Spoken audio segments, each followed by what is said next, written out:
ভয়াবহ বন্যার কবলে দেশ। এখন জানাবো জানমাল রক্ষার ক্ষেত্রে কি কি করণীয় আমাদের। ভারী থেকে অতি ভারী বৃষ্টির আভাস। বর্তমানে ভয়াবহ বন্যার কবলে ফেনী, পরশুরাম, ফুলগাজী, ছাগলনাইয়া, সিলেট, সুনামগঞ্জ, হবিগঞ্জ, মৌলভীবাজার, কমলগঞ্জ, কুমিল্লা, নোয়াখালী, লক্ষ্মীপুর, খাগড়াছড়ি, চট্টগ্রাম, সাজেক সহ দেশের অনেক অঞ্চল। এইসব জায়গায় বন্যার পরিস্থিতি খুবই খারাপ। মহা বিপর্যয়ে পড়ছে গবাদি পশু, হাঁস, মুরগি, কৃষিক্ষেত, খামার ও মৎস্য খামার। মানুষের জীবন জীবিকাও চরম বিপর্যয়ের মধ্যে পড়েছে। কুমিল্লা, ফেনী, নোয়াখালী, সুনামগঞ্জ, মৌলভীবাজার, হবিগঞ্জ সহ দেশের অনেক জায়গায় বন্যা পরিস্থিতি চরম দুর্যোগ ঘটিয়েছে। কমলগঞ্জ, মৌলভীবাজারে অসময়ে বন্যার কারণে গ্রীষ্মকালীন লাখ লাখ জোর কমলকৃত টমেটোর চারার ব্যাপক ক্ষতি হয়েছে। এখানে উল্লেখযোগ্য যে কমলগঞ্জে দেশের বৃহত্তম জোর কমলকৃত গ্রীষ্মকালীন টমেটোর চারা বাণিজ্যিকভাবে উৎপাদন করা হয়। ত্রিপুরায় আরও 2 দিন ভারী বৃষ্টি হবে। আগামীতে পরিস্থিতি আরও খারাপ হওয়ার শঙ্কা। 24 ঘন্টায় দক্ষিণ পূর্ব অঞ্চলের ফেনী ও চট্টগ্রামের জেলার মুহুরী এবং সমতল বিপদসীমার উপর দিয়ে প্রবাহিত হতে পারে বলে জানিয়েছে সংশ্লিষ্ট পানি উন্নয়ন বোর্ড। ফেনী ও কুমিল্লার 24 ঘন্টায় বন্যার পরিস্থিতি উন্নতির সম্ভাবনা নেই, বরং দিন দিন তা আরও খারাপের দিকে যাবে। কুমিল্লা, ফেনী, নোয়াখালী ও লক্ষ্মীপুরের মানুষদের বন্যার দুর্যোগ কার্যত আরও বৃদ্ধি পাবে। ইতিমধ্যে তলিয়ে গেছে ব্রাহ্মণবাড়িয়ার আখাউড়া স্থলবন্দর।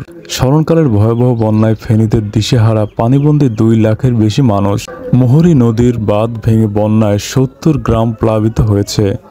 লাগাতার বৃষ্টি ও উজান থেকে নেমে আসা পানিতে নোয়াখালীর 9টি উপজেলার 20 লক্ষ মানুষ পানিবন্দী হয়ে পড়েছে। পানিতে তলিয়ে যাচ্ছে গ্রামীণ সব সড়ক, ফসলের মাঠ, ভেসে যাচ্ছে পুকুর ও খামারের মাঠ। বর্তমানে উজান থেকে তীব্র বেগে ঢুকছে পানি। গোমতী নদীর পানি বিপদসীমার 45 সেন্টিমিটার উপর দিয়ে প্রবাহিত হচ্ছে।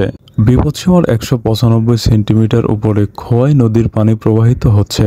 ভারতের উজান, ঢল ও টানা বৃষ্টিতে ফেনীর কয়েক শত গ্রাম প্লাবিত। ভয়াবহ বন্যায় ডুবে গেছে ঘরবাড়ি। বিদ্যুৎ না থাকায় চরম ভোগান্তিতে পড়েছেন স্থানীয় লোকজন। গলাপানিতে ডুবে গেছে ফেনীর রাস্তাঘাট। যোগাযোগ বিচ্ছিন্ন হয়েছে গোটা ফেনীর সাথে। বর্তমানে ভয়াবহ বন্যার কবল থেকে নিরাপদে থাকতে বেশ কিছু সতর্কতা অবলম্বন করতে হবে।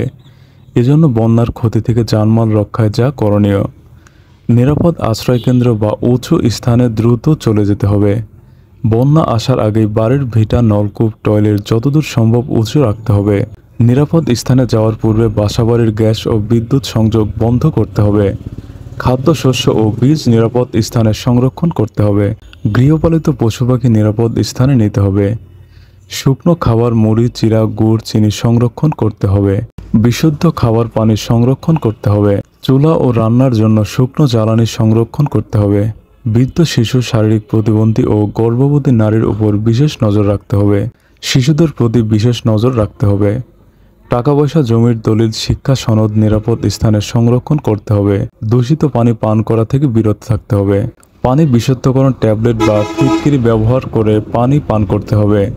বন্যার পানিতে গোসল করা, জামাকাপড় ধোয়া যাবে না। বন্যার পানি নেমে যাওয়ার পর বাড়িঘর পরিষ্কার পরিচ্ছন্ন রাখতে হবে এবং জীবাণুনাশক ব্লিচিং পাউডার ছিটিয়ে দিতে হবে। ময়লা আবর্জনা পরিষ্কার করুন।